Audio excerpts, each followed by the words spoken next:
is a presentation of Sertoba Media and Comey Media Incorporated.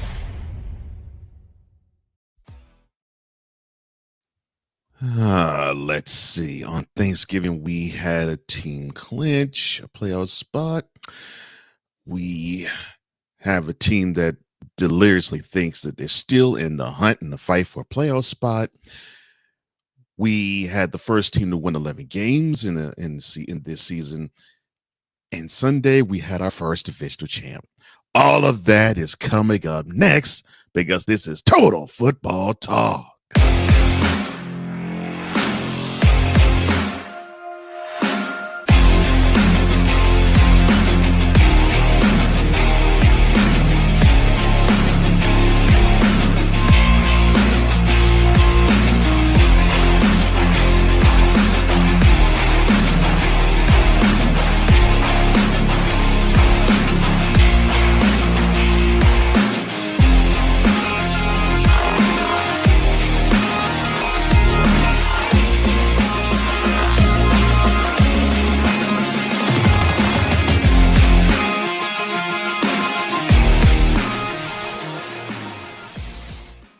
Well, welcome once again to Total Football Talk. Total football, hard talk, gridiron action, the way you like it. I'm one of the co-hosts of this program. I'm Cole Johnson, a.k.a. the Mad Scientist, the EP Extraordinaire, and the EP of all EPs. And the other co-host will join us momentarily. And when he does join us, I will give you the intro when he does get here.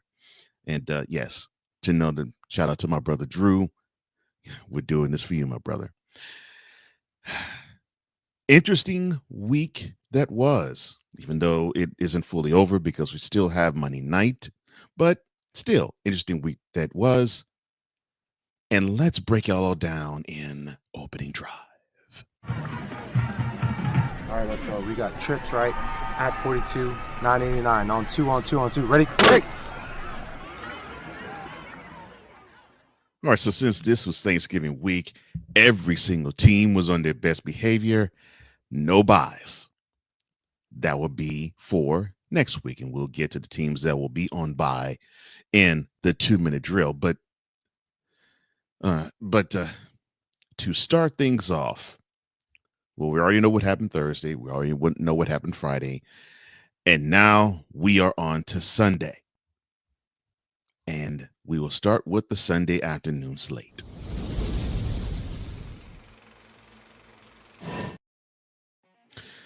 So we start in the A to the T to the L. That's right, Atlanta, where the Falcons hosted the Los Angeles Chargers, who they were coming off of I guess you could say a disappointing second half to their Monday night loss, 30-23 to the Ravens.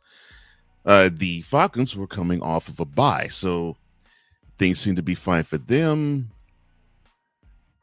until it wasn't. The final score was 17-13. The Chargers basically punched the Falcons in the mouth and kept punching them in the mouth. And the Falcons, well, they were sort of the little engine that could until they couldn't. Justin Herbert, pedestrian stats, 16-23, 147 yards. He also had 5 carries for a yard and a touchdown. Lad McConkey, who seems to be coming on as of late, he had 9 receptions for 117 yards. Cameron Dicker was 3 of 3 from field goal varieties. His long was from 51 yards. We also had a 61-yard pick six. I'll touch on that in a minute. Kirk Cousins, or as Ben Sutter III will call him, Kirk Two Chains Cousins. 24-39, 245 yards. No touchdowns, but a Marcus May interception, a Derwin James interception, and 2 Tarheeb Smith interceptions, one of them going for 61 yards for a pick six. He also had a carry for 3 yards. Bijan Robinson, a performance wasted, unfortunately. 26 carries, 102 yards on a touchdown. He also had 33 yards on 6 receptions. Ray McLeod III, He had the high honors in yards in the receiving category, 4 receptions for 95 yards. Let's just say for the Falcons. Drake London, he had 9 receptions, tying Matt McConkey for the most receptions in the game. He only had 86 yards. Arnold Ibikete, he had a tackle for loss, 2 quarterback hits and 2 sacks for the Falcons. And he paced the way for the Falcons to to put Herbert to the ground 5 times. Well, unfortunately for the Falcons, this was a game that they really could have ill afforded to lose. The best part, though, is that it wasn't a conference opponent. That will be the next game we'll cover. But still, it's a loss. And they have a tenuous lead, which is now even more tenuous in the NFC South. They fall to 6-6. The Chargers, they improve to 8-4. Now, that game that I was mentioning, we go from the ATL to the Twin Cities. The Minnesota Vikings, they hosted the Arizona Cardinals. The Cardinals had a lead late, but the Vikings fought back and they won. 23-22 was the final score. Sam Darnold, 21 of 31, 235 yards and 2 touchdowns. He also had 4 carries for 22 yards. Justin Jefferson, several receptions, 99 yards in the affair. John Parker Romo, he had 3 of 4 field goals. His long ones from 55. And on the Cardinal side, Kyler Murray, 31 of 45, too many throws, 260 yards, a touchdown, and a Shaquille Griffin interception, and a Byron Murphy Jr. interception. He also had 7 carries for 48 yards. James Conner, who he's up and down when it comes to the running, he was up-ish. I'll put it that way. 17 carries, 86 yards on the ground. He also had 3 receptions for 13 yards in the air, giving him 99 yards all purpose. The Cardinals offense, paced by the 48 yards on the ground from Murray and 86 from Conner, they rushed for 154 yards on the day. Trey McBride, he was the high honors in the receptions category in the game, 12 receptions. He had 96 yards for the Cardinals. On defense, LJ Collier, he had a tackle for loss, 2 quarterback hits, and he paced away with 2 of the Cardinals' 5 sacks of Sam Darnold. And yet Chad Ryland, who was 5 of 6 from field goal range. And do not put this game on Ryland's leg. Yes, I know. If he were 6 for 6, the Cardinals would have won the game 25-23. But this was a game the Cardinals had control over and of. And the offense did not do what they needed to do to finish the game off. And they paid the price for it. They fall to 6-6 to the Cardinals. The Vikings, they improved to 10-2, but these cardiac kids' victories, it's going to come back to bite them. All right, let's go into the East Coast, shall we? We're going to the Eastern Seaboard. Let's go to Boston, or Foxborough, to be precise. The Patriots, they hosted the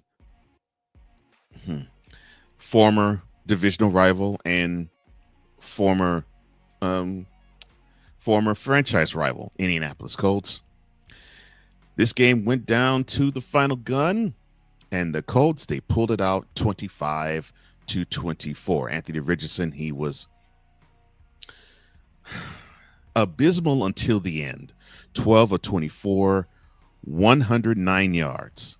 He had 2 touchdowns, and he had 2, not 1, 2 interceptions.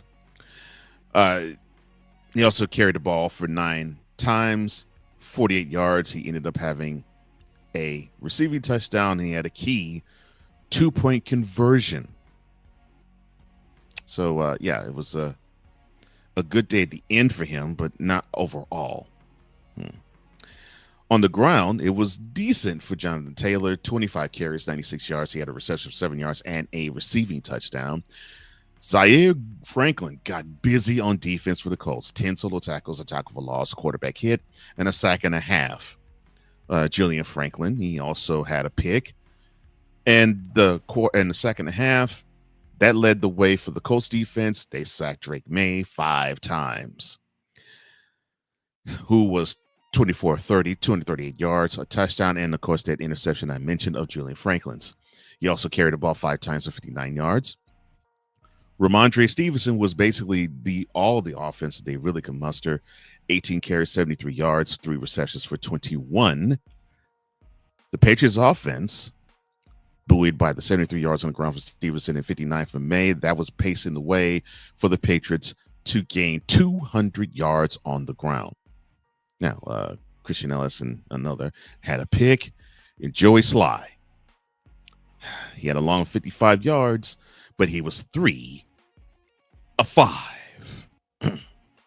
Well, the Patriots, they go bye-bye and eliminated from playoffs at 2-10. The Colts, they go to the bye, but they hang on and they win, and now they are 6-7.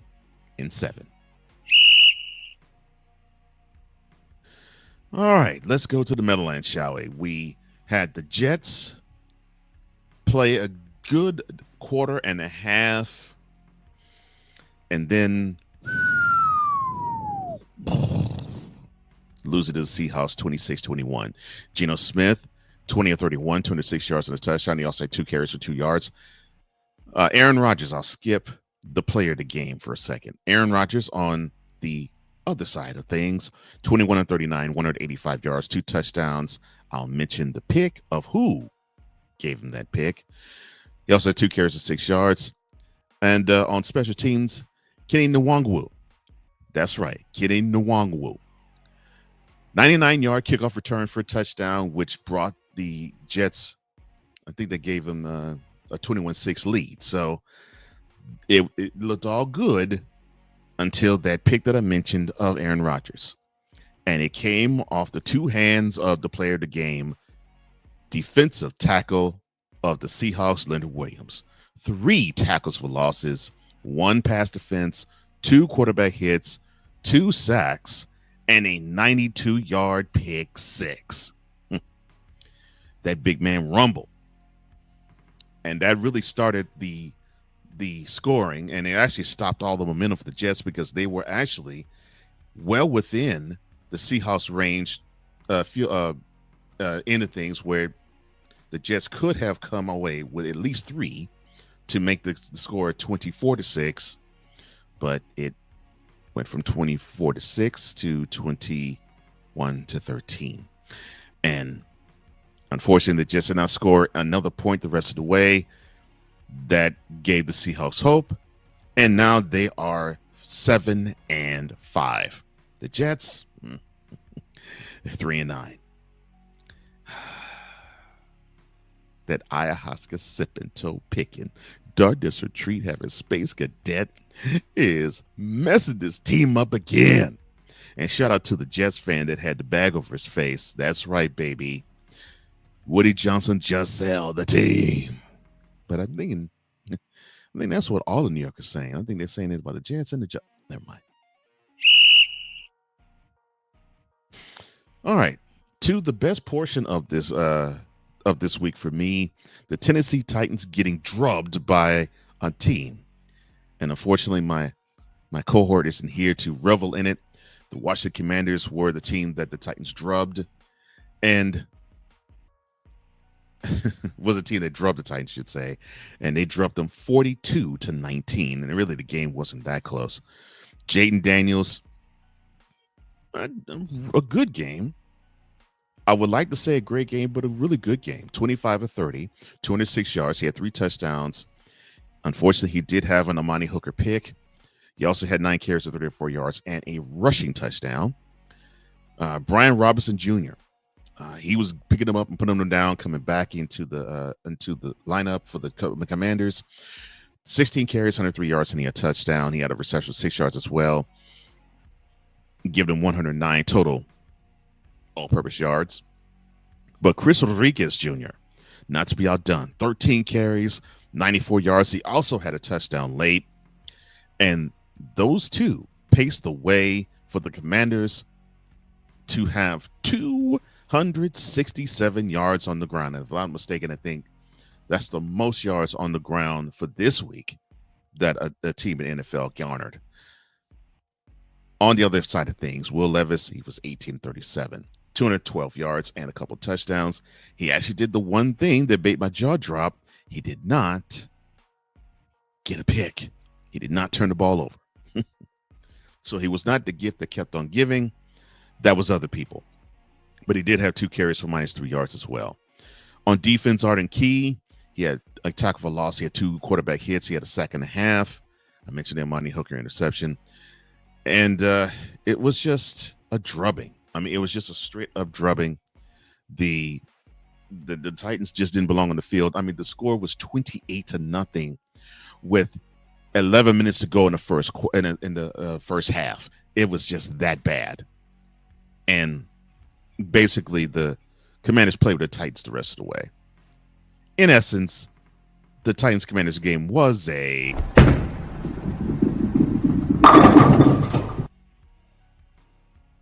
affair. Oh, I'm sorry. The Titans, they dropped to 3-9. The Commanders, they improved to 8-5. And so do the Houston Texans and the Jacksonville Jaguars. Well, actually, Jaguars are worse. But the game was until the end. 23-20 was the final score. The Texans beat the divisional rivals. And if I'm not mistaken, I think this would be the 7th straight season that the Texans have swept the Jaguars. And eight out of the last 11 years have they swept them in the season series. CJ Stroud, good game. Not great, good game. 22-34, 242 yards and a touchdown. He also had 5 carries for 7 yards. Joe Mixon, the 6th 100-yard game on the ground on the road this year for him.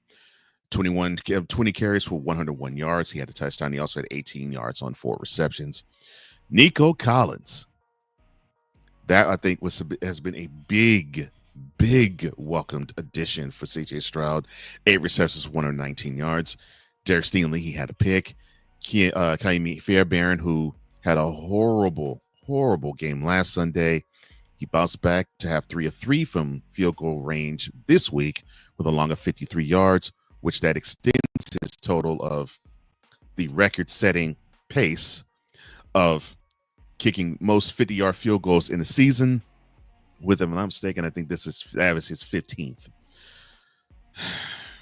And I guess we get to the tragic point of the game. Trevor Lawrence was 4 of 10 for 41 yards and an interception. He also had a carry for 6 yards. And that carry, unfortunately, was the flashpoint for a fracas as Aziz Al-Shazir hit Trevor Lawrence late after he slid and hit him in the head, which, of course, it caused a benches clearing brouhaha that lasted for about 4 minutes or so. Of course, Al-Shahir was kicked out of the game. He probably will be suspended and fined for sure.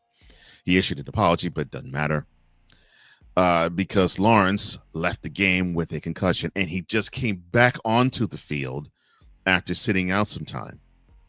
Mac Jones replaced him, and he was pretty busy. 20 of 32, 235 yards, and a couple of touchdown passes.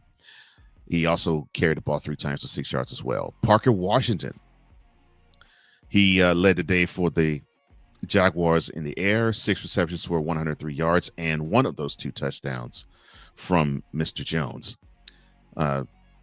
Brian Thomas Jr., 4 receptions, 76 yards, and the other touchdown. He also had a carry for 11 yards as well. Cam Little, he was 2 of 3 from field goal range. Unfortunately, this one, you're going to remember this game because of the Al-Shazir hit of Trevor Lawrence. But for me, the Texans had a 23-6 lead, and they just wasted the game away. And I have to say, this is probably the most unimpressive 8-5 team that I have come across in a minute. And, you have the Commanders, who, to me, they're also 8-5, but that looks a lot better. And I know they're not in the lead in the NFC East. That 8-5 looks promising. The 8-5 the Texans look, it, to me, is underwhelming. because half of their wins are against the AFC South opponents. They dropped one they should have had last week against the Titans at home. But each of those 4 victories were by 1 score. Case in point, this one. Even though, yes, they have swept the Jaguars in the season series, they beat them earlier this season in Houston by a score of 24-20, and they go to Duval and they beat them 23-20. Now, they're going to have tougher competition, both in the regular season slate coming up, especially later on in December, and starting in the wild card round. So they're going to have to tighten this up. They're not playing their best, and I mean all the way around, they're not playing their best. But at 8-5, they're in a good spot, but they're going to hold on to the 4th seed, it looks like, but they got to do a lot better than this. All right, a little more Sunday.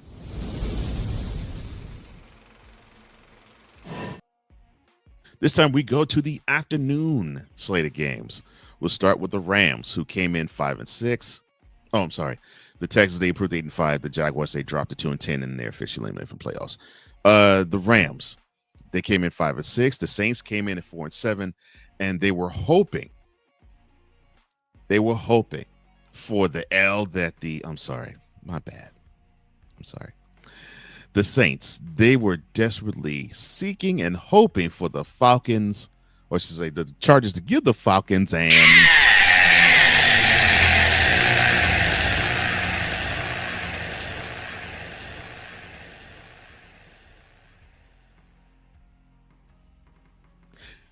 they got their wish. They got the L, but then they took an L to the Rams by a score of 21-14. It was a tightly fought game. The Saints, they pitched a shot off of the Rams. They held them scoreless in the first half, but the Rams feverishly came out in the second half and did their thing, basically outscoring them 21-8 in the second half. Matthew Stafford, game manager-esque, but that was necessary. 14-24, 183 yards, 2 touchdowns. He also had 4 carries of 3 yards. Kyren Williams, 15 carries, 104 yards and a touchdown. He also had a reception for 9, which gave him 113 all-purpose yards. But that 104 yards from Williams on the ground, that led the pace on the ground for the Rams. 156 yards of rushing offense. I like that, and I want the Rams to continue to do that. On the other side of the ledger, you had Derrick Carr, who was 22 of 37 for 182 yards. He had a touchdown. He also had 2 carries for 12 yards. Kamara, who unfortunately had a good game, but it was wasted. 23 carries, 112 yards. He also had 4 receptions for 7, giving him 119 all-purpose yards. Blake Grupe, he was 2 of 3 from field goal range, the longest from 54. And yeah, it's unfortunate the Saints, they're still in it though. They're at 4-8. They're only 2 games away from first. They split the season series with the Falcons, so the NFC South is still theirs for the taking, but that's pretty much going to be the only fight they have. The Rams, they improved to 6-6. And not only are they within striking distance of the NFC West lead, but they are also in a dogfight for the number 7 seed in the NFC. And there's a few teams that have the 6-6 mark that the Rams currently employ. Now, speaking of 6-6, one of the other teams that were improving to 6-6, that would be the Tampa Bay Buccaneers. They did so by beating the arch rival Carolina Panthers 26-23, but it was a fight because it went into overtime. And I know you're saying, well, why is this not, Cole? Why is this game not the game of the week? Well, it's not the game of the week because there was another contest that I felt was better. Baker Mayfield,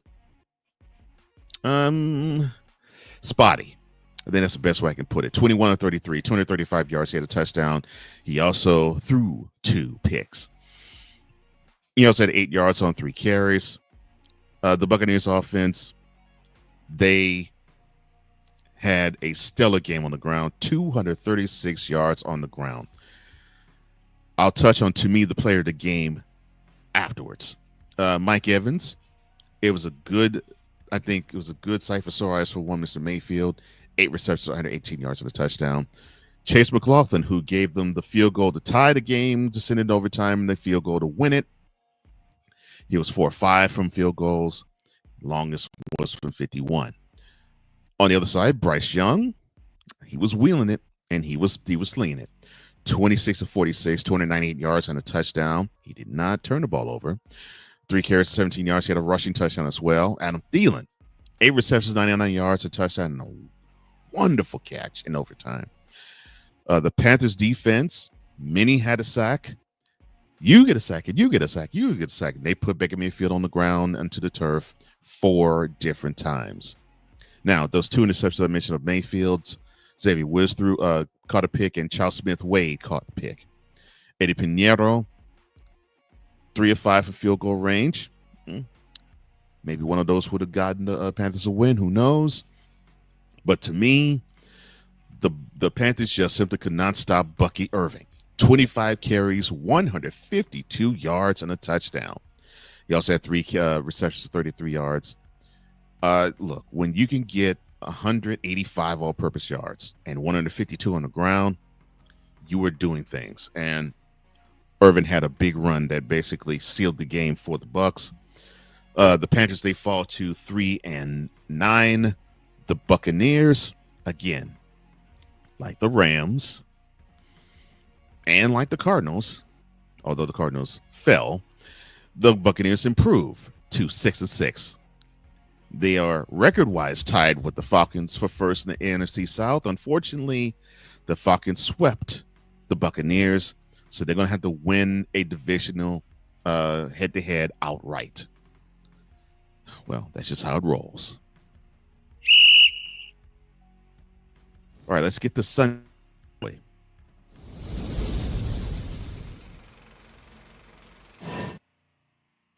And on Sunday night, it was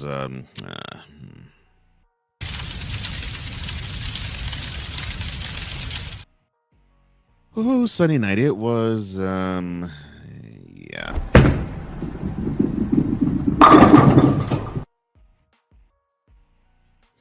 Sunday night, it was a real competitive game. I mean, it really was.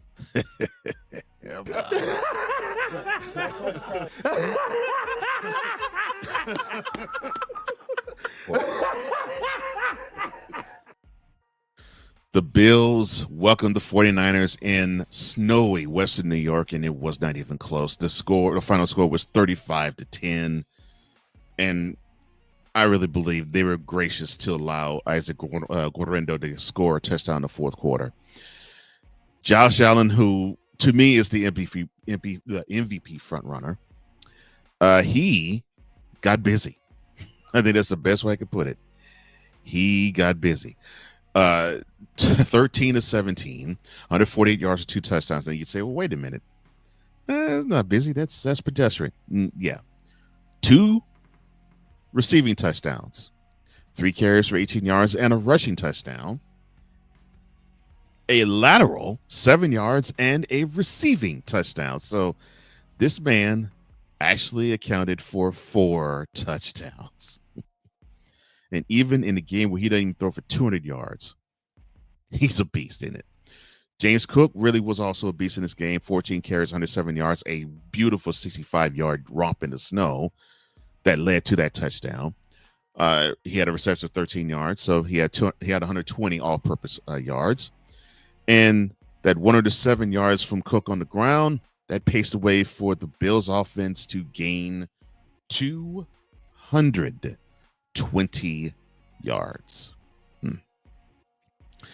Bills defense, not to be outdone, they forced not 1, and one of those fumbles was from Brock Purdy, not 2, but they forced 3 fumbles in the snow. And speaking of Brock Purdy, he was 11 of 18, 94 yards. He also had 2 carries of 4 yards and the aforementioned fumble that he lost. And Jake Moody, Even though Tyler Bass had a rough go of it somewhat, Jay Booty had a rougher time of it. 1 of 3 from field goal range. This was mighty tough. The 49ers needed this game. Unfortunately, they're not going to get it. They fall mightily to 5-7, and they now occupy the cellar of the NFC West. Meanwhile, the Buffalo Bills not only improved to 10-2, but they also clinch not just a playoff spot, but they are the first team in the NFL to clinch a divisional title. That's right. The AFC East is so moribund that the Bills clinched it on December the 1st. They have 5 games to go, and they coast as the AFC East champs no matter what happens the rest of the way. Of course, they're looking for home field advantage. They want to get that number 1 seed and that bye possibly too in the AFC. And they already have the tiebreaker advantage over the Chiefs with the win that took place a couple of weeks ago. But congratulations to the Bills. They're looking really good. I won't say they're the best looking team right now, but they're looking mighty strong right now. And before I continue, my man, Victor Locke, V-Like-A3, or as we call him, Victor.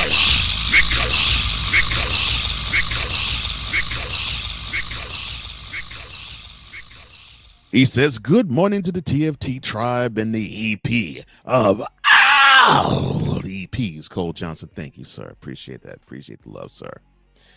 He says the sensei in as well. He will be joining us momentarily. And that game Sunday night between the 49ers and Bills, I 100% agree with you. It was trash all the way around. Oh, it was horrible. It was horrible. But, yeah. Oh, and Till Stillman to keep his head up. The 49ers are still within striking range of the NFC West title, but they can't play like they did Sunday night because things ain't looking good. But I think it's time for oh yeah, you know we got to sound the alarm for this. We got to sound the alarm. The upset of the week. I guess you could say it pitted the game of the week in terms of hype between the road warriors of the Philadelphia Eagles and the homebound Baltimore Ravens. The Eagles, they've been riding on a really hot streak, really, as of late. And they came off of, well, I should say, Saquon himself came off of a wonderful performance where he gained 255 yards on national television in LA. Meanwhile, on national television in LA as well, you had Derrick Henry gain 140 yards on the ground. And the Ravens came in at 7. Let's see. I'm sorry. They came in at 7-3. I had to think. No, 7-3. I'm sorry. They came in at 8-3. And the 84, I'm sorry. The Eagles, they came in at 9-2. This was supposed to be the Titanic game of the week. It was okay as a contest, but the Eagles, who were the underdogs, barely, they did scratch out a 24-19 victory over the Ravens. To me, this was a game the Ravens had, but they just could not, one, punch the ball in the end zone, and 2, they simply did not get enough out of Justin Tucker. We'll touch on him in a second. Jalen Hurts, he basically just stood out the way. 11-19, 118 yards on the touchdown. He also had 9 carries, 29 yards on the rushing touchdown off of the tush push. The Eagles offense, they had 140 yards, I'm sorry, on the ground. The Ravens offense, it was, of course, paced by Lamar Jackson, 23-36, 237 yards. He had 2 passing touchdowns. He also had 8 carries for 79 yards. Derrick Henry, who, and I'll say the stat afterwards, he had 19 carries, 82 yards. He had 3 receptions for 29. Justin Tucker, 2 of 4 field goals a long of 50 yards, but he missed one from 47 and missed another from 53, both in the third quarter. And in the second quarter, he missed an extra point. And it looks like his foibles are continuing. As for the player of the game, that would be Saquon Barkley. He followed up that 255-yard performance in LA with a 23-carry, 107-yard touchdown performance in Baltimore. He also had 2 carries for 10 yards, which gave him 117 all-purpose yards. The Ravens, they fall to 8-5. The Eagles, they improve to 10-2, and now they, just like the Lions, are looking for a playoff berth very, very, very soon. But congratulations to the Eagles. It looks like they are on the doorstep to a playoff bid, and maybe also on the doorstep to erasing what was a horrible December and January of last year. Maybe they can improve this year. And if they ride Saquon Barkley's legs, I think they will ride it very far. Is he an MVP frontrunner? Yeah. Is he the frontrunner? No, I believe right now that's Josh Allen. But we shall see. We got more season to come. And now the game of the week, and that was in Paycor Stadium. You don't know where that is. That is on the banks of the Ohio River in Cincinnati, Ohio, between the home Bengals and the visiting Steelers. And this divisional rivalry game was surprisingly offensively huge. Not surprisingly, considering the fact that the Bengals simply have no defense and they have an explosive passing game on offense. But the surprise here, not necessarily the Steelers beating the Bengals by the score of 44-38, but Russell Wilson, 29 of 38, 414 yards, 3 touchdowns. He did throw an interception. And that was to Cam Taylor-Britt, who returned it 51 yards for a touchdown early in the game. I think that was in the first quarter. He also had 3 carries for 3 yards. But when did you ever think, who had it on their bingo cards that Russell Wilson would throw for over 400 yards in a Pittsburgh Steelers uniform? Anybody? Anybody? Yeah, that's what I thought. Nobody. But he did in this game. Najee Harris, 16 carries, 75 yards. He had a rushing touchdown. He also had 6 receptions for 54 yards. So they gave him 129 yards in the all-purpose range. The most impressive part to me offensively was the Steelers' offense had, let me see, 10 different receivers having at least 1 catch in the game. So Russell Danger Russ spread the wealth in that contest. Not to be outdone, probably a defensive year candidate, TJ Watt, 3 tackles for losses, 5 quarterback hits, and 2 sacks of Joe Burrow. I mean, he was busy and getting busy in this game. The Steelers defense, they had 6 tackles for losses.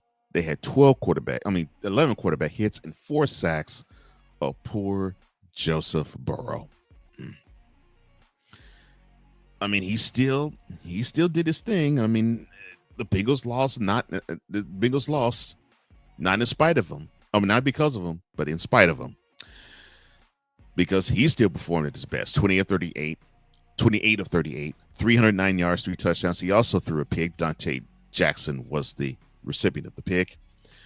2 carries for 9 yards, and unfortunately, the biggest misnomer, I should say the biggest negative for Mr. Burrow in this game is he not once, but twice. That's right.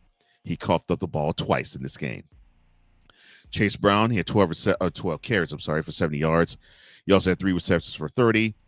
He had 100 on the nose, all-purpose yards. Jamar Chase, 6 receptions. Yes, he's having a wonderful season in spite of the porous, and I do mean porous, season that the Bengals are having. And I mentioned the Cam Taylor-Britt pick 6 and 51 yards in the first quarter. Well, the Bengals, I think that drops them to 4-8, and it's getting worse and worse for them. Man, I don't know what I really don't know what to say about that team. It's like they're exciting to watch, but they just simply can't give you a W because the defense just can't stop a cold.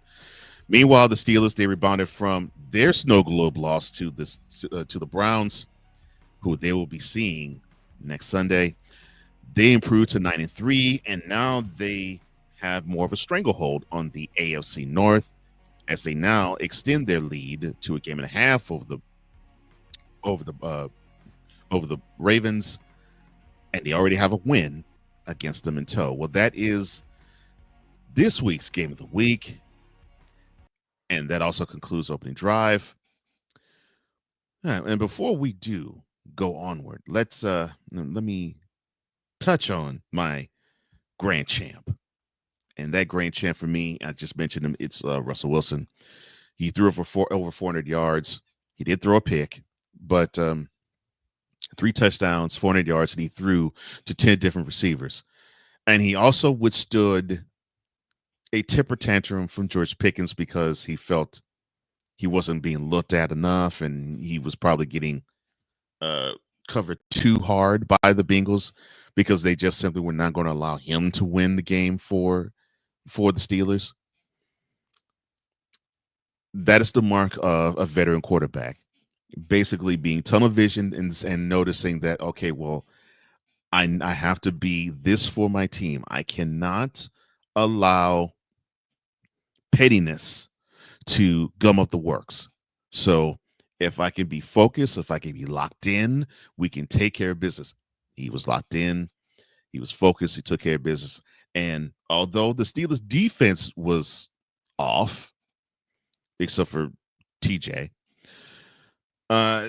this defense, I'll put it this way. The way the Steelers defensively was playing and the way the Steelers offensively were playing, it was going to come a time where they were going to have a game or two like this where no matter what the Steelers did on defense, they just simply would not be able to stop the opposing offense.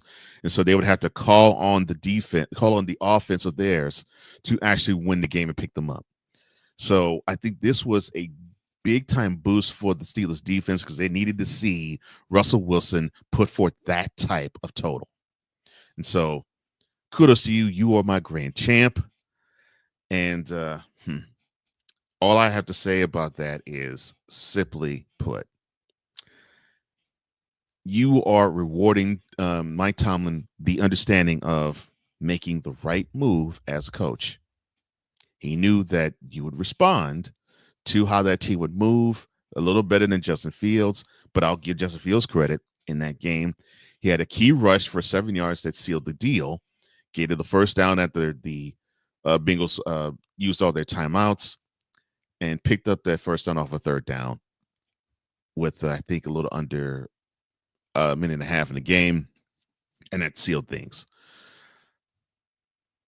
But Russ gives the option of the Steelers that Justin Fields don't, which is he loves to throw it downfield, whereas Justin Fields, he may be more mobile than Wilson. He just doesn't throw it downfield as much. But the tip of the cap and kudos to you, Mr. Wilson. I did not think we was going to see a Pittsburgh Steelers throw for over 400 yards in a game, unless we're talking about back-to-back games. But yes, congrats to you, sir.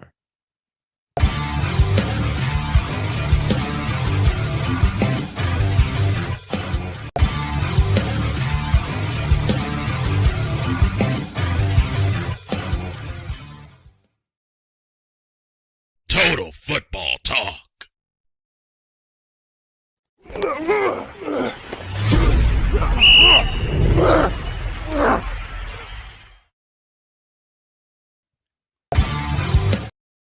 All right, time for the 2-minute drill, and definitely join along and give us your picks as well. The teams that will be on bye, and these are the list of last week, will have buys. It will be the Colts, the Broncos, the Patriots, the Commanders, the Ravens, and the Texans. So, yeah, you'll be seeing Indianapolis, Denver, New England, Washington, Baltimore, and Houston. They'll all take their buys this coming week, and they'll be the last 6 teams to take their bye, because after next week, every team would have played 13 games for the season. And before I do start, my man Dante, what's up, man? I know you were happy considering it yesterday. And for those who don't know, Dante is a huge Eagles fan.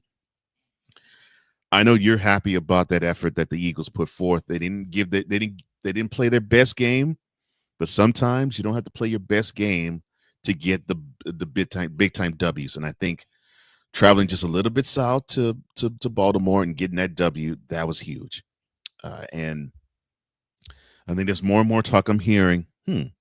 Saquon Barkley, could he be MVP? I'll say it this way, and I'm addressing this to you, Dante. I think it will have to take Saquon Barkley, and he can do this, but I think it's going to have to take him breaking the single season mark from Eric Dickerson, which right now stands at 2,105 yards. I think it's going to have to take that, and he's on pace to do it, actually. It's going to have to take that to me, for him to win NFL MVP. Otherwise, I think it's going to go to Josh Allen. The only way it won't is if he's injured, or Saquon gains over 2,100 yards on the ground. One of those two reasons, I think, is why. And I believe now, I really have to say, I think Saquon booted Lamar Jackson and Derrick Henry at the same time out of the MVP consideration, just by his performance and the lack of performance in the same game alone.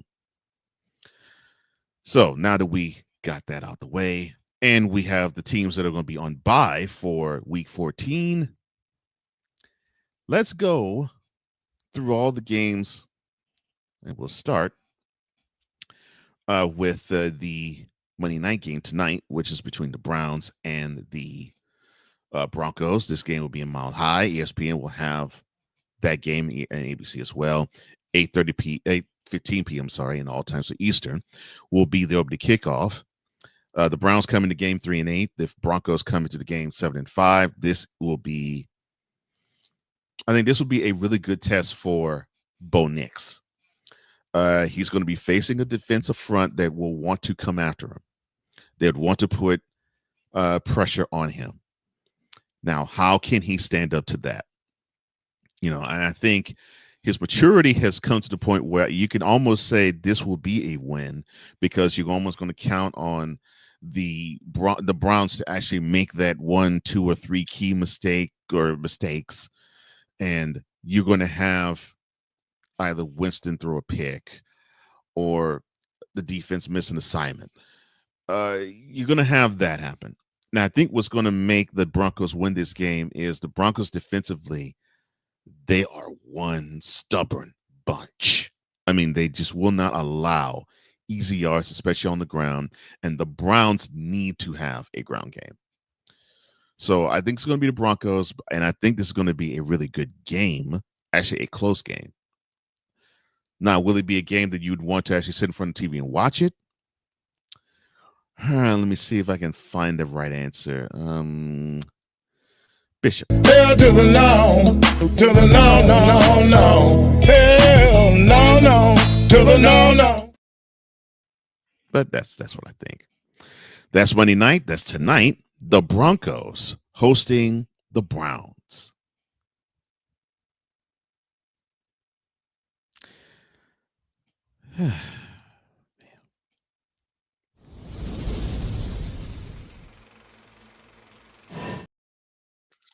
Now we'll start the rest of the slate in week 14, except for, of course, Monday night. The Packers, they come into Ford Field at 9-3. They face off against the Lions, who are 11-1, and this basically is the game of the week, hands down. Of course, NFC North supremacy is still on the line, although the Lions already have a win in tow in Lambeau at that. It was on The rainy, muddy tundra of Lambeau Field. Not quite so cold or frozen. But the Lions, they come in 11-1. Prime Video will have this game at 8:15 p.m. will be the opening kick.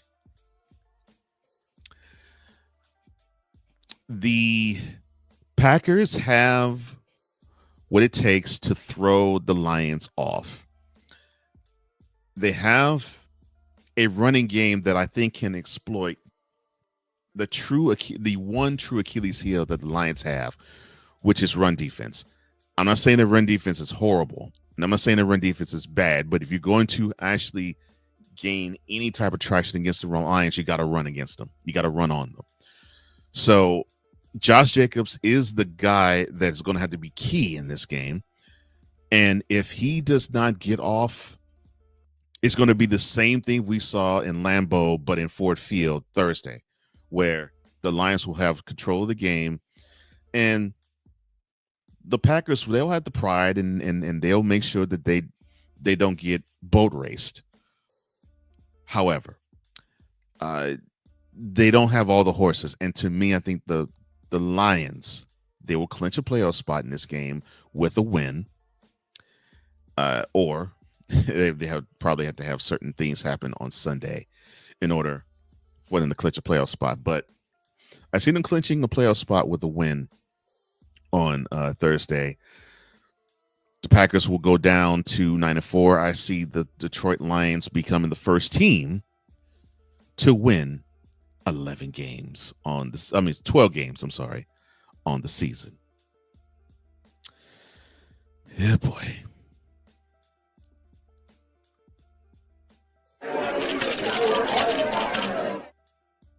Now let's get to Sunday, shall we?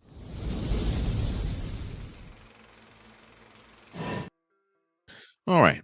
We'll start with the 1 p.m. games. The first one, the Titans at 3-9. They host the Jaguars at 2-10. CBS will carry this one. 1 p.m. will be the kick. Unfortunately, I'll be seeing this since I'm in Nashville. Ladies and gentlemen, this will be the dumpster Pelican game of the week. I mean, not only are the Pelicans going to be playing this game, but the trash and the dirt and the stench will be playing in this game as well. It's going to be that moribund, that bad. And we'll have one more of these games between the Titans and the Jaguars to watch because they have to return and play each other in Jacksonville. Oh, gosh, this is going to be horrendous. Now, of course, Trevor Lawrence will probably be in concussion protocol, so Mac Jones will get the start. Will Levis will continue to probably turn the ball over and be the gift that keeps on giving. But I see the Titans winning this game. I don't think the Jaguars have what it takes to actually beat the Titans in Nashville. Now, this game was in Duval. I would say the Jaguars probably would get them, but I think the Titans will have it. I think they'll improve to 4-9. Jaguars will fall to 2-11. Well, they already fallen. I mean, heck, they've been eliminated from the playoffs, so they can't do jack but just try to play spoiler, and they won't play that right. Hey, who's giving them the business? All right. Also, CBS game, 1 p.m. kick as well. The Dolphins at 5-7. They host the Jets at 3-9. Put the Jets out of their misery, Dolphins, please. Just put them out their misery. I got to give credit where it's due. Tua Tagovailoa has actually given the Dolphins a renaissance of sorts. Unfortunately, you didn't see that Thanksgiving night with that 30-18 loss they took in Lambeau, but it was a cold game. The Dolphins, they respond to warm weather better. They just are a better warm weather team. They still have an outside shot of a playoff spot. But I mean, it's extremely outside because more than likely you're probably going to have to come with 10 wins, maybe 11 just to get in the playoffs. Just judging by the Broncos, the Ravens, and the Chargers. Those are the teams that are in front of the Dolphins. But they have to fight and scratch and claw, and they put themselves in that position. And well, they'll win to improve to 6-7, but we shall see the rest of the way because the Jets are just that they're just that bad. All right, let's turn to Fox for a 1 p.m. game. The Vikings at 10-2. They host the Falcons at 6-6.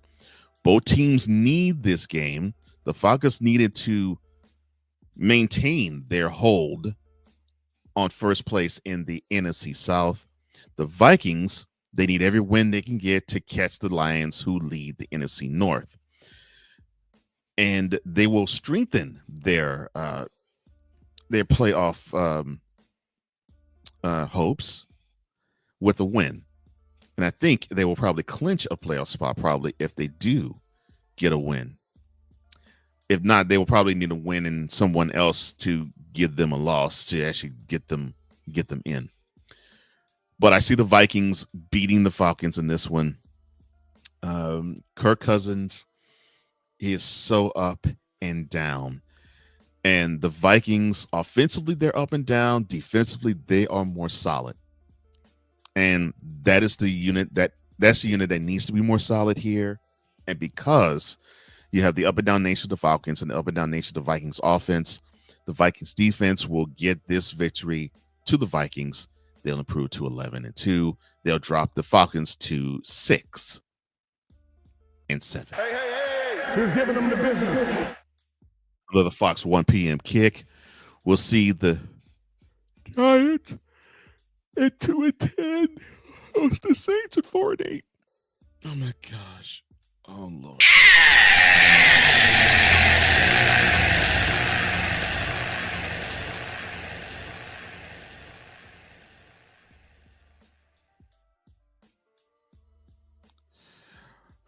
Fine. The Giants will upset the Saints. Look, the Saints are horrible and the Giants are worse, but they got to win one for Tommy one of these days. It might as well be this game here. Goodness gracious. I don't even want to talk about this game anymore. All right. Another 1 p.m. kick on Fox has the Eagles at 10-2. They host the Carolina Panthers at 3-9. I would say that the Eagles will rout the Panthers, but the way the Eagles are set up, they want to grind the victory out. So the Eagles will win. They'll improve to 11-2, and I think they'll clinch a playoff berth to me as well. And they'll be one step closer to clinching the NFC East. They won't clinch it yet, but they're one step closer. I think what we have to see in this game is will the fight of Bryce Young continue? He seems to show some fight. It's just that he doesn't have the weapons around him other than Chuba Hubbard and Adam Thielen. But that to me, I think that's where it is. It's the focus of this game is the fight of Bryce Young and the number that Saquon Barkley will call as to how many yards he'll gain on the ground against them. I really believe that's what it is. The Eagles will easily defeat the Panthers, but it won't be a rout. I think it'll be like some ridiculous. It's like 23-14 or 26-17, something like that. But it won't be a rout, but it will be a comfortable victory for the Eagles. All right, we got the Steelers going back to CBS now. 1 p.m. kick. They host the Browns. The Steelers are 9-3. The Browns at current are 3-8. The Steelers will be motivated by the snow globe loss they had. They should have played better in that Thursday night affair. I think they've read too many press clippings in that game or leading up to that game because they were feeling themselves after that win they had against the Ravens, and then they promptly get the L. So they took some of their frustrations out on the Bengals. I think they'll take the rest of it out on the Browns. as this is their 4th consecutive divisional rival game. So they'll finish playing the Browns for the season. They, of course, still will have to play the Bengals and the Ravens later. But the key to this game, to me, the Steelers have to be more even and more balanced on offense. Defensively, I think they'll be fine. I think they'll be better than they were when they were in Northeast Ohio. They have to contain and corral Jameis Winston, and I think defensively they can easily do that. Nick Chubb, of course, he's trying to literally get his legs under him, and since he pretty much is the only running attack where you're looking and saying to yourself, that's the only person that threatens me on the ground with them when it comes to the Browns. You're not going to see much effort, I think, from them. I see the Steelers, they're going to improve to 10-3, and they're going to strengthen their stranglehold on the AFC North lead. And the Browns, I think they're going to I have them losing tonight. I had them losing Monday. So I think they'll be 3-10 after Sunday. Goodness gracious.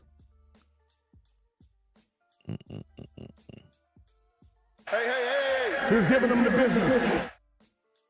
All right. Now the final 1 p.m. kickoff game. CBS will have this one.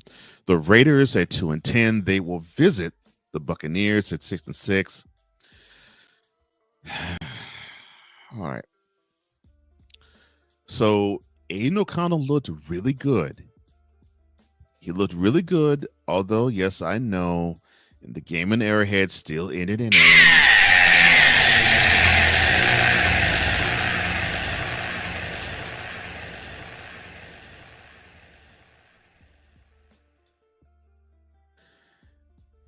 he actually did look really good in that game. I really loved what he did. I loved how he commanded the troops, and the center messed up that last drive from snapping it too soon.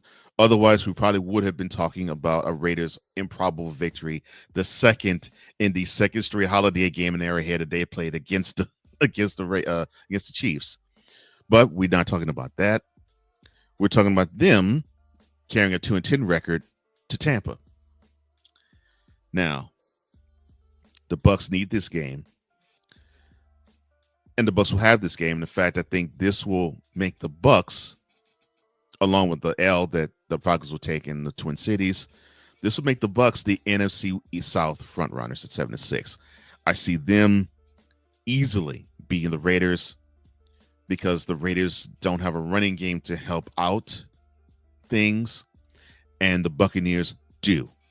Plus, Mike Evans is back, and seemingly the comfort level of Baker Mayfield has coming back because he has a reliable weapon in the air, and they can rely on Bucky Irving on the ground.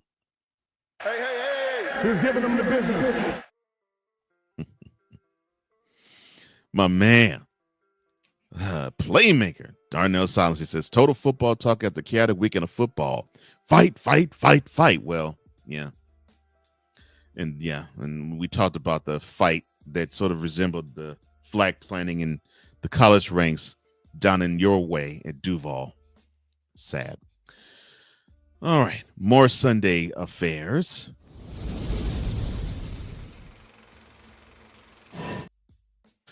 Let's go to the afternoon, shall we? The lone 4:05 kick on CBS and the lone CBS afternoon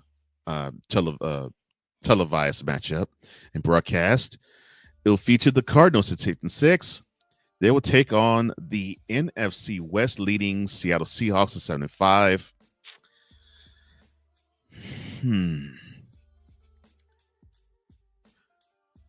Playmaker, you're going to be happy with me on this. I think the Seahawks, although they're riding a high, to me, their high started when they beat the 49ers in the last second, and then they have this last second victory in New York. I think they'll go to the desert, and I think they'll be tasting another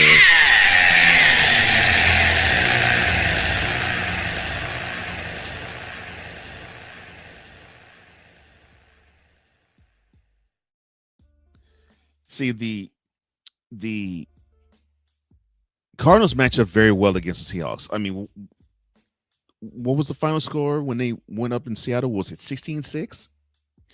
And the lone touchdown was scored only because of a boneheaded shot put throw from from Kyler Murray that ended up in the pick six, because it was the game was 7-3 at the time. So, you know, if that didn't happen and they actually kicked the field goal in that slot, what would it have been? That game then would have been 7-6, and it probably would have been what, 10-9 maybe. So these teams have a problem in committing to running the football, and since they have that same issue of committing to run the football, they rely too much on the passing game, and I think that is what makes them evenly matched. Now, in my estimation, both teams can trust their main running back to carry the ball more than they do, but they seemingly don't. Kenneth Walker III for the Seahawks, James Conner for the Cardinals, but they simply do not trust them to carry the load. So then you have either Geno Smith on one end, Kyler Murray on the other end. They go too much and rely too hard on them to make plays. And I think Geno Smith is going to be relied on to make one too many plays, and he's going to make that mistake. And I think the Cardinals will get out the desert, and they will also be 7-6 along with the Seahawks when this game is over. I really want to have hope for the Seahawks to pull this out. I just don't.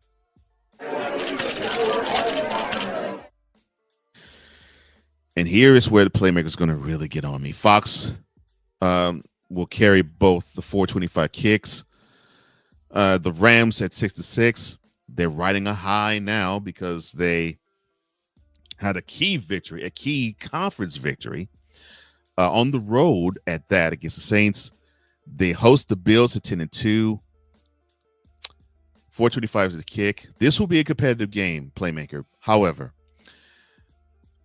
for the exception of the Lions and the Eagles, I don't think there's a team that's playing better than the Bills right now. They're playing cohesive football. Defensively, they're getting after quarterbacks. They're forcing turnovers. They're making life difficult for opposing offenses. And on the other side of the ball, there is not an answer for Josh Allen. I'm sorry, there just isn't one. You got to pray that he has an off game, and that's the only way that you can get a W. And I'm saying that because I actually watched the only game, even the other L that I'm not referencing. Allen was okay. The loss he took in Houston, he was off. I mean, he was woefully off. 9 of 30 off. So I don't have the faith in the Rams defense to force Josh Allen to go 9 of 30. I would love to say they can. I don't. I think that they're just too smooth. But you have Allen, who he's going to cement more his MVP front runner status. I think he's going to have one of those games where it's like, wow, this dude can do almost everything. To me, the issue I have with the Bills is they need to rely on James Cook more. And I don't understand why they don't run him.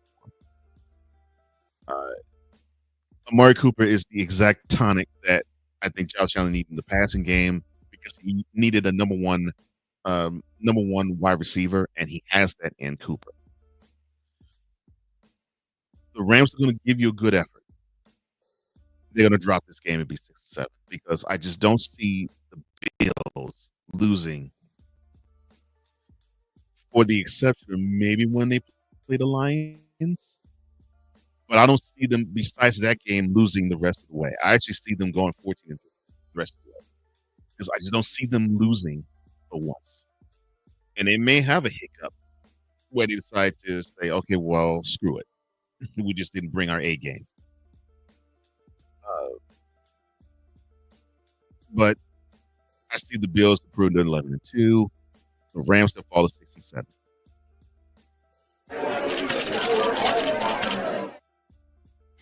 And the other 425 kick. Oh, gosh. It features the Bears, the 49ers. Oh, good Lord. Oh, Lord. It's a Dunster Pelican type of game, but nah, it's more of a different. And this is the stat that I have to actually put forward. So the Bears are on a 6-game losing streak at present, right now. They have lost 6 games in a row. In that 6-game stretch, do you know how many interceptions that Caleb Williams has thrown? I'll let you think about it for a second. In fact, I'll put a pause on it. That's right. How many interceptions has Caleb Williams thrown in the 6 losses that the Bears have had the last 6 games?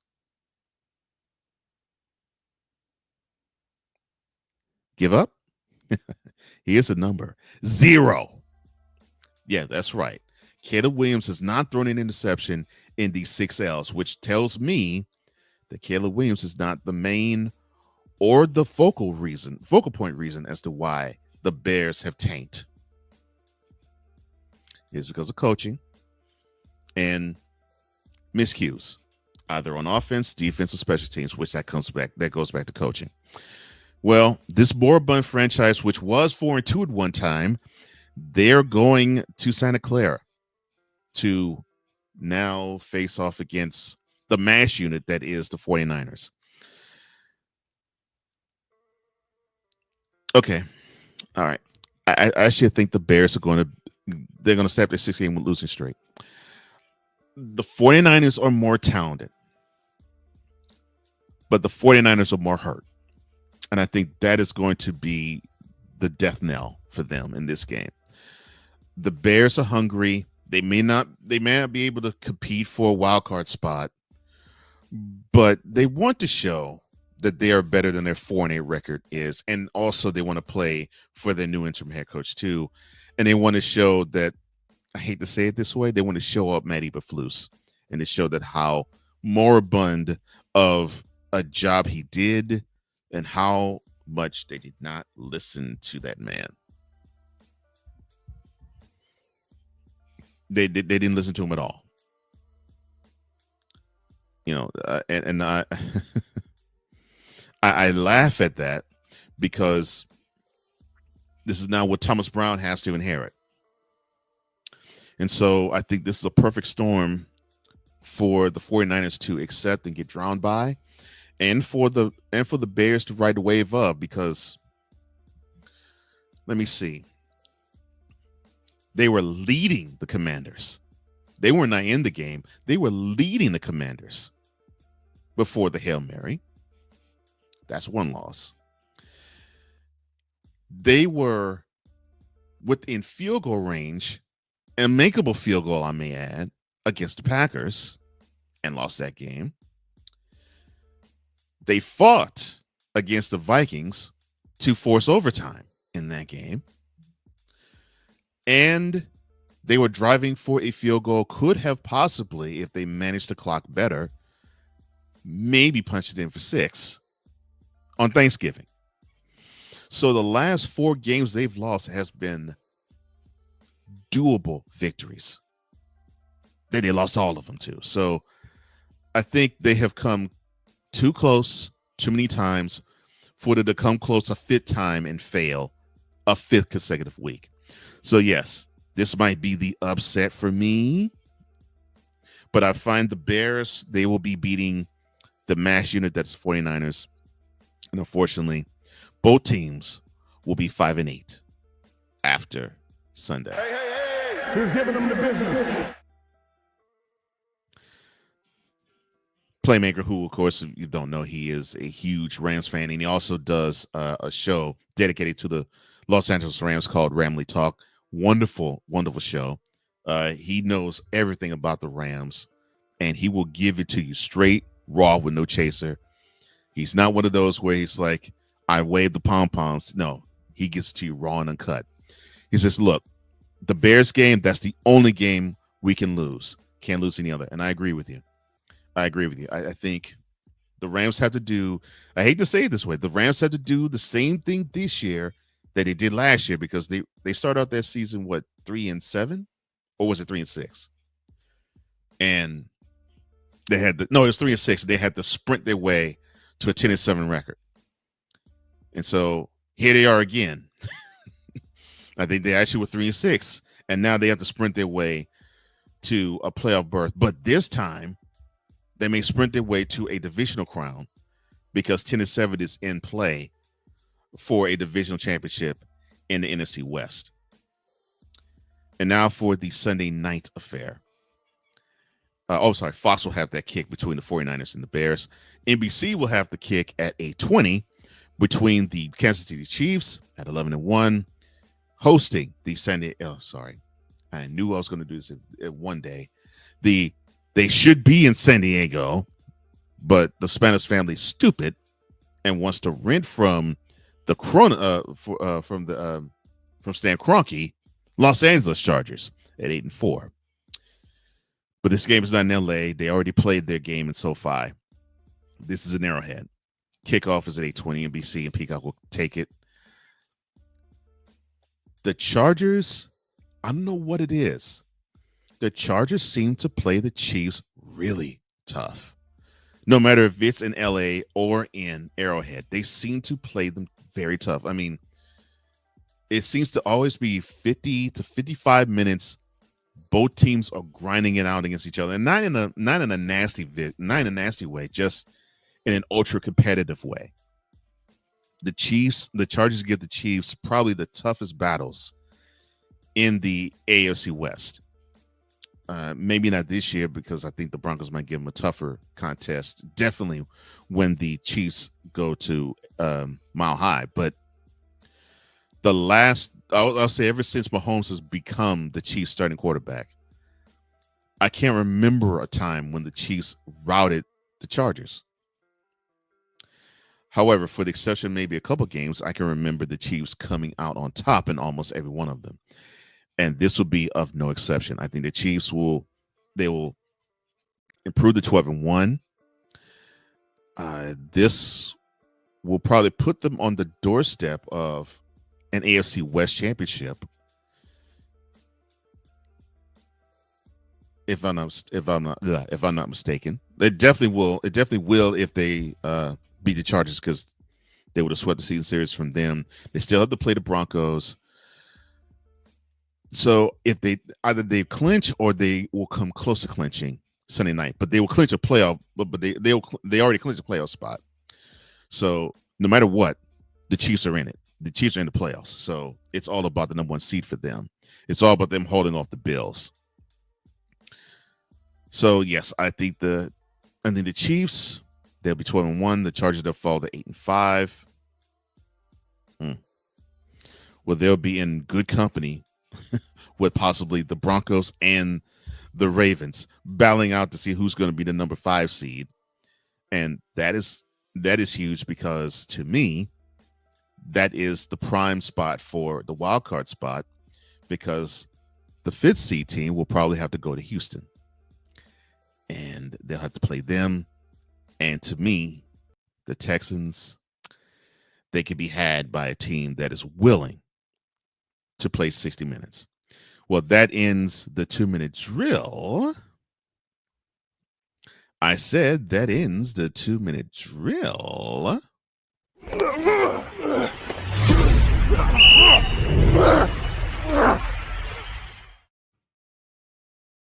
Total football talk.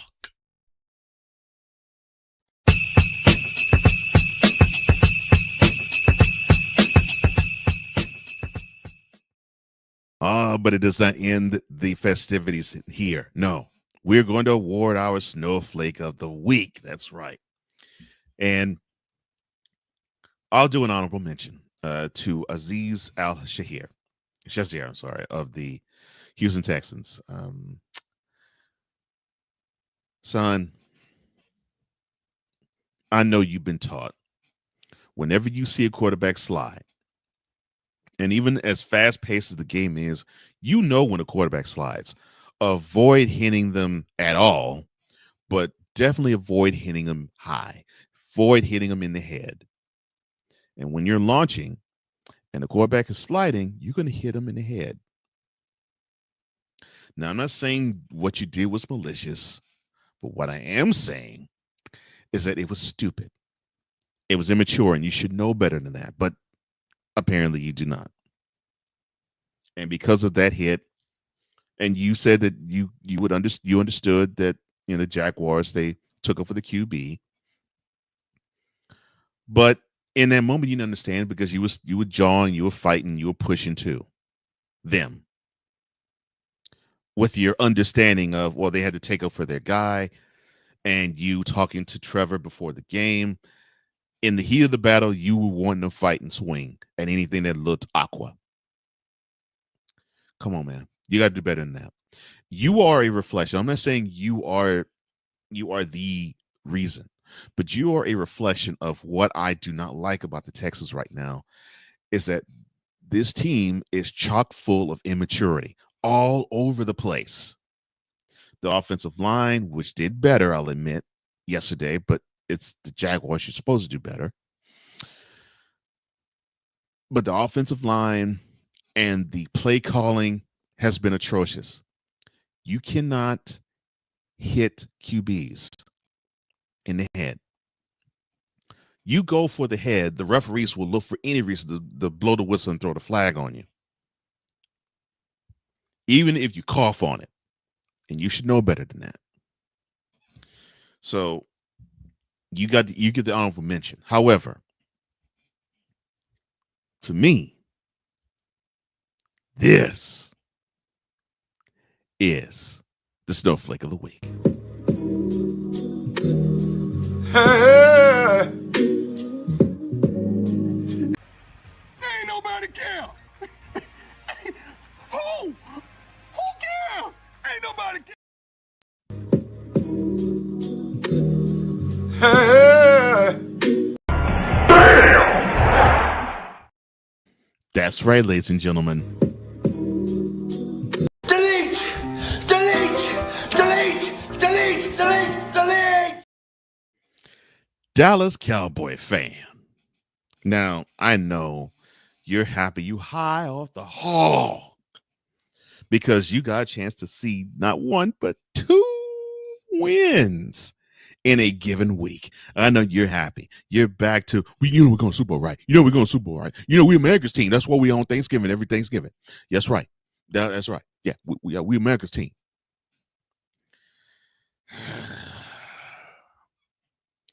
And you got hype off of hearing Michael Parsons say, quote, well, we're still in it. We're still fighting. And we're gonna we're gonna make this do what it do. Close quote. I don't fault Michael for saying it. He's supposed to say that. I'm faulting you, Cowboys fan, for eating it up hook, line, and sinker, just gobbling up. We're gonna run the table. You're gonna run the table. You're gonna run the table. You do realize one of the games that you play in the future will be against the Eagles. Yeah, you ain't running no table. And remind me, what was the final score of the game that y'all played in Arlington? Was it 34-6? Yeah, and they took it easy on you. So no.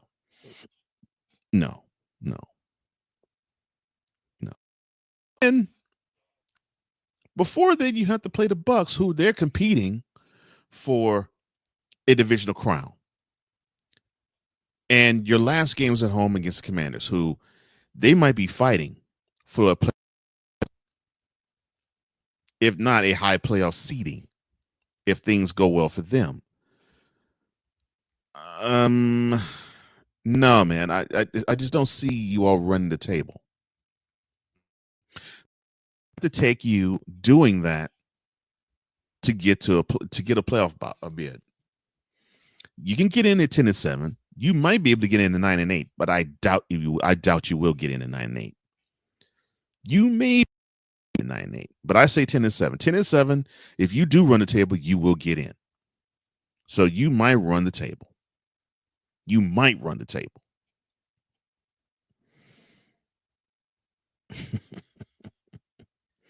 I just don't think you are. And granted, Commanders, it's a little tough. I mean, look, your biggest hope, your biggest wish is to have the Commanders come back to you. It's possible. They do host the Eagles in 3 weeks' time, and in 4-ish weeks' time, they host the Falcons. So those are 2 possible L's. So the Commanders are 8-5 now. So let's say they go to New Orleans. I think they'll beat the Saints. So they could be 9-7. Now, if you run the table and they're 1-2, when they get to you and they play in Arlington, that will probably be the game we will see to end the regular season, more than likely. But to do that, you are going to have to run the table. And I have to say this to you. Stop it. Get some help. Because your season is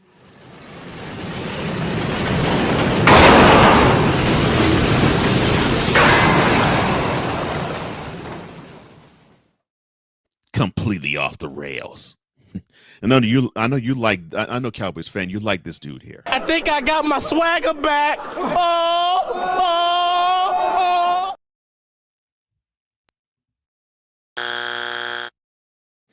No.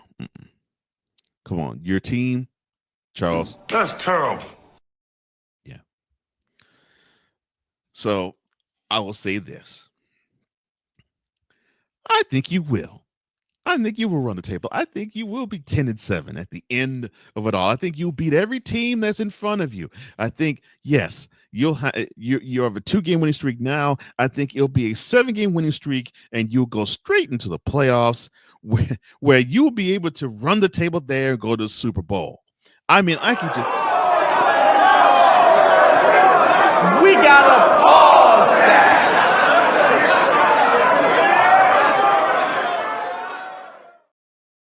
No. Listen to me. They can be 10-7. Then they could probably get like a 7th seed. You know, then they'll get revenge. They'll beat the Eagles in the wild card round, and then they'll probably play it. They'll probably play. I don't know. Probably either the Falcons or the Bucks or the Seahawks or the Cardinals or the Rams in the divisional round, and then they'll play the Lions in the NFC Championship game where they've not been in 29 years, and then they'll go to the Super Bowl where they'll beat the Chiefs and win their first Super Bowl in 29 years. That was a lie. I mean, think about it. It's sensational. What? It's fantastic. What? It's spectacular. It's wondrous. What? It's something that is made out of dreams. What? I can't believe it. I mean, you all will be like Kirk Cousins. You like that? You like that? I know you all be like, You can't handle the truth. because Cowboys fan, you're saying this is going to happen. I know that's what you're saying. And I know that's what you're thinking. But You guys want to hear a fucking story? your team sucks. It's not happening. I'm sorry. No. Mm-mm. And for those who believe that Cowboys fan, because of this modest 2-game winning streak, that you're going to run the table and you're going to make a deep run in the playoffs and go to the Super Bowl with Cooper Rush as your quarterback. Ain't nobody care. Who cares? Ain't nobody care. With Rico Dowdle as your starting running back. With CeeDee Lamb dropping 2 and 3 passes every game. With Micah Parsons having more of an effect on his podcast than he does on the field. With Trayvon Diggs being burnt to crisp like a toast. No.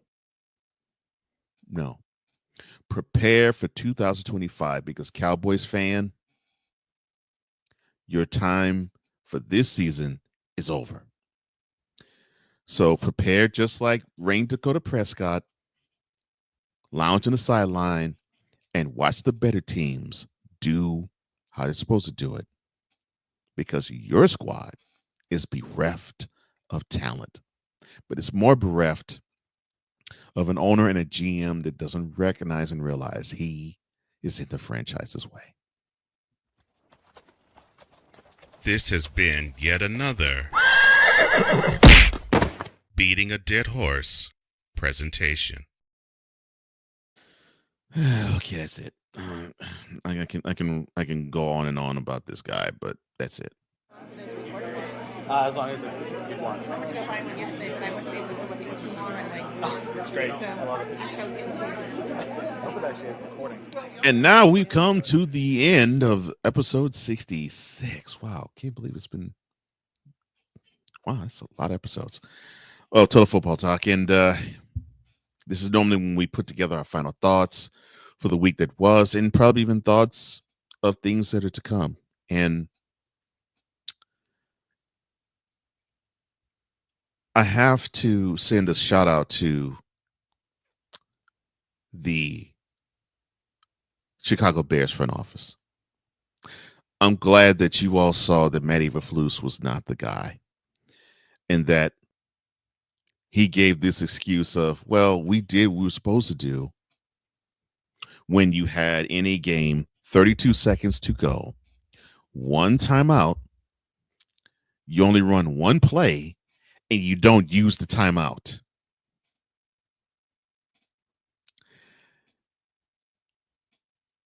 He was buoyed by a run at the end of last season that got him to a 7-10 mark, and it shouldn't have gotten him to that mark.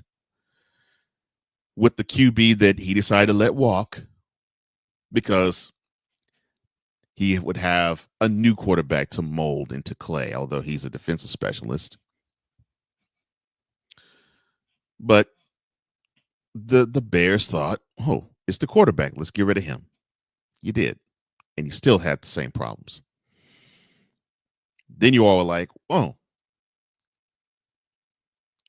it's that safety that seemed to have his head in the stands, not in the game.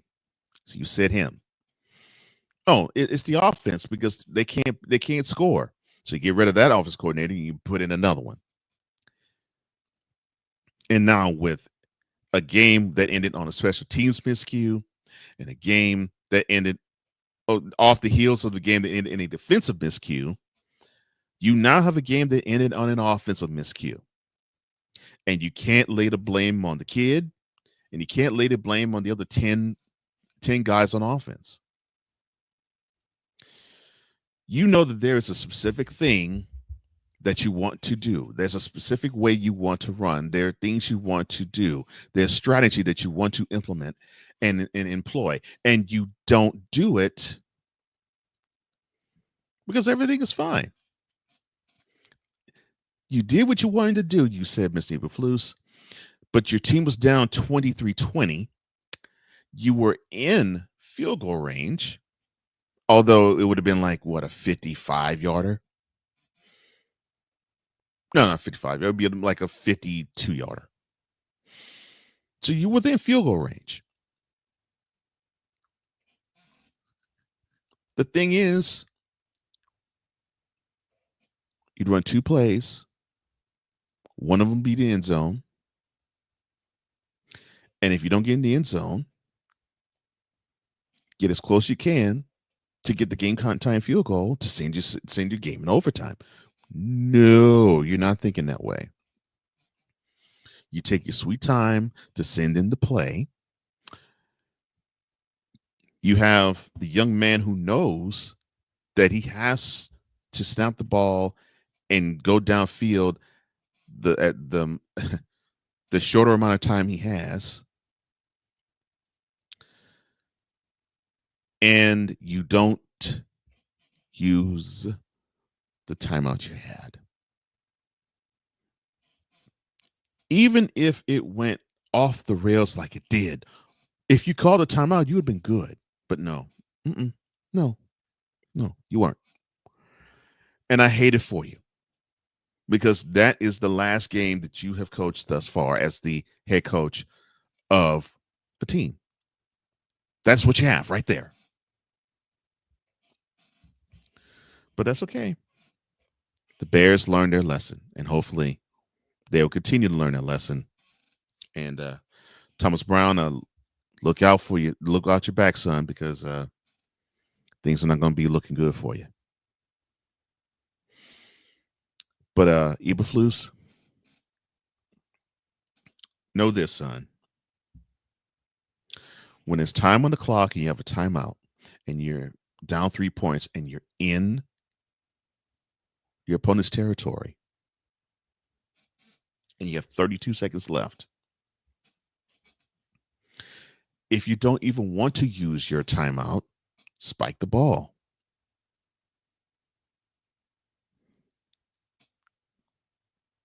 You know, it was first down. First down, take a shot to the end zone. That won't run too much time off the clock. Take a shot down the end zone. If it's not there, instruct him to throw away the ball. That's first down. That may take maybe 6 to 8 seconds off the clock. Then the second play, run a 10-yard out or a 15-yard out.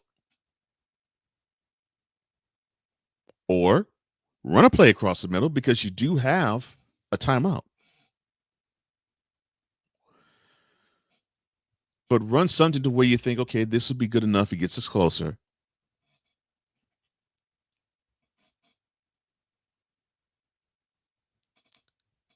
And then you call your timeout. You know what you've done? You would have run 3 plays within 32 seconds. 3. You only ran 1. That is highly inexcusable. So then you had to say that we did what we were supposed to do. There's no fault here. And not take accountability? Come on, Eberflus. You know better than... No, you don't. You don't know better than that. That's why you don't have a job. Because you couldn't say, well, it's the offensive coordinator's fault. No. It's the rookie's fault. Nope. It's the offensive line's fault. Nope. It's your fault. You're the guy who's supposed to manage all the affairs on the field. You're the CEO of the team. And so no one on the field that represents your club usurps your authority when it comes to strategy. Now, how you did not strategize that in any way, shape, form, or fashion, that just shows how inept you are as head coach.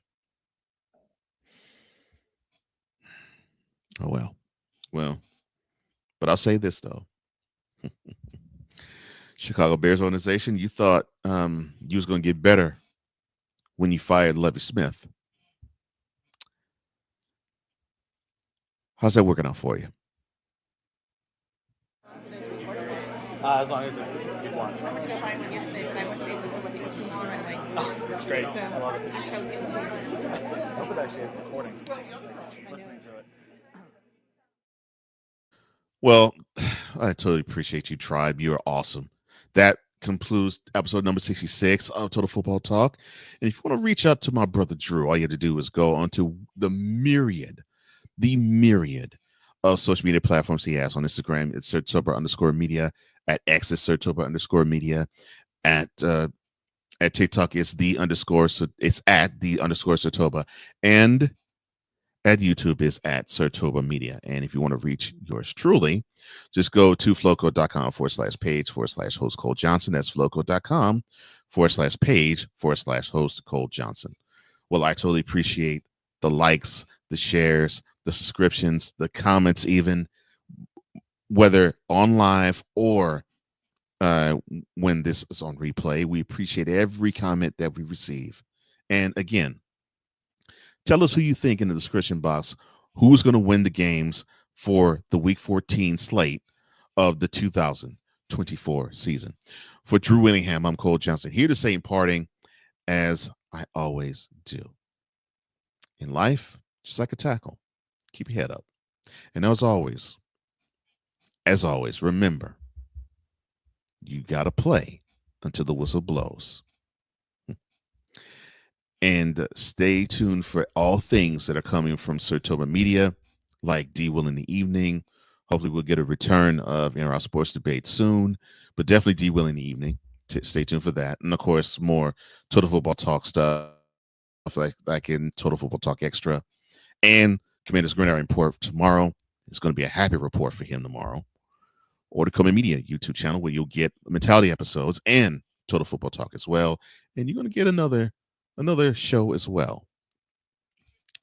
And as my partner will say, after I say, you got to play until the whistle blows, he'll always say, and as always, stay safe out there on these streets. For Jerome Cole, it's time to go and bid you adieu. See you next week.